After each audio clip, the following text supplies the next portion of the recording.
దేవుడు ఆత్మ, దేవుడు బలం నీ మీద ఉంటే వాళ్ళు దూషించే మొత్తము కూడా నీకు పూదండలుగా పడతాయి. అందరూ సభ్యులు కొడదాం. ఏం పడతాయి?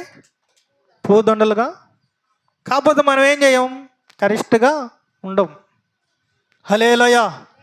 ఉంటామా? ఉండం. తొలగిపోతాం, తప్పిపోతుంటాం. ఎవరన్నా అనుకోని నువ్వు నాశనంగా అనుకొని, ఎవరన్నా నా శాపం తొలగిపోతావు అనుకొని, నువ్వు ఓడ్చుకెళ్ళిపోతావు అనుకొని, ఎన్ని అనుకున్నా కానీ అవన్నీ నీకు ఒక దీవెనకరంగా మార్చబడుతుంది. ఎందుకు దీవెనకరంగా మార్చబడిద్దంటే, నువ్వు దేవుణ్ణి ఎమ్మడిస్తే అవన్నీ ఎవరైతే దూషించేవాళ్ళో వాళ్ళకి రివర్స్ అయిపోద్ది అన్నమాట. హల్లెలూయా. సౌలు దావీదును చంపటానికి పోరుకాడాడు.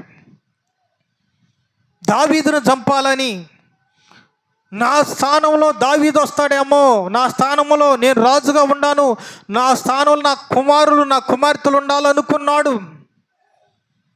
అలాగ అనుకొని దావీదును చంపటానికి కూడా వెనకాడలేదు. చివరికి సౌలే చచ్చిపోయాడు, కానీ దావీదే ఆ స్థానంలో రాజు అయ్యాడు. ఈరోజు నీవు